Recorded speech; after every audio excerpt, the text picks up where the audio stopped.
That ball is ripped. Right field. Brown puts a charge into that. Into the bullpen. Welcome, ball players. Subscribe. Smash the like button. I've seen a lot of balks in my time, so I'm going to show you guys the most common balks that I see as a coach, and maybe it's going to help you as the player not do the balks, and you as a coach recognize how to stop them from doing a balk. Without a doubt, one of the most common ones that I see is when the player does not come to a set position. So they got to pause before they lift their leg to pitch the ball. So very oftentimes we see them just kind of roll through it, not pause and pitch. Some are a lot more subtle than others, but sometimes it's extremely obvious. This next one drives me absolutely nuts. So it's actually when the player itself does not have their foot touching the rubber itself. Sometimes I see them as close as about 6 or 7 inches, 6, 7, about that far away from the rubber, and then they're pitching the ball. And for some reason, the umpire cannot pick up on it. It's very obvious to me as a coach when I see it. Honestly, you want your player to be touching the rubber anyway. Obviously, it is a rule. They have to be touching the rubber when they're pitching the ball, but you want them pushing off of it. The whole point of it being there is not only to touch it, but it's also to push off of it.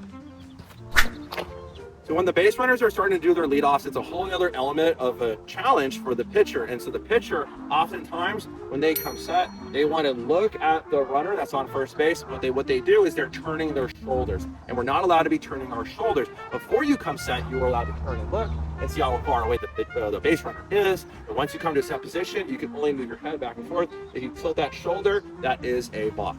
So continuing on the pickoff trend right here. So when the pitcher steps off or behind the rubber, they do not have to throw the ball. I repeat, they do not have to throw the ball. But if they decide to turn their body like so, they have to throw the ball, otherwise it is a balk. This next one you only see at a very young age is actually when they're on the rubber and they drop the ball. Or they decide to go tossing the ball up and down like so. They toss the ball up and down like so, that's actually a balk. Not very common, but it's actually something that I see sometimes, mostly at the younger ages. So let's now flip things around and pretend that we're a left-handed pitcher.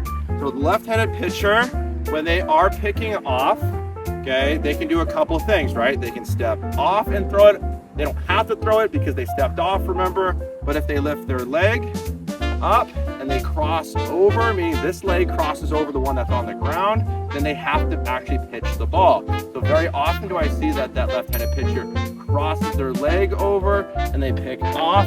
That is considered a balk. So when they lift their leg, they have to be on this side of their leg, if not even with their leg. Sometimes those pitchers that are really good at this is that they practice kind of being right on the borderline where it's not super obvious, and that's how they're extra deceptive. And it's definitely an advantage being a left-handed pitcher because you can be really good at something like this and pick guys off more often. But again, if you cross over that leg, you have to pitch the ball. If you pick off, that is a balk. Okay, so this last one right here is when I see the pitcher lift their foot up and down, and some of them just have like a really bad habit of just kind of going like this. Right here, they're a little bit more antsy. So if they lift their foot up and down, that's going to be a balk. So once they start moving this foot, they have two choices. They go to try to pick off somewhere, or they lift their foot to go pitch the ball. But there cannot be lifting this heel up and down.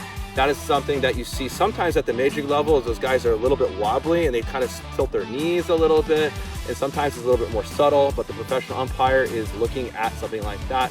And happens every once in a while in the major league level. So those are the most common balks that I see at the youth level and sometimes at the major league level. So which ones did I miss? Which ones do you see as well often? And if you guys like content like this, please hit that subscribe button, hit that like button, and we'll see you guys in the next video. Bye.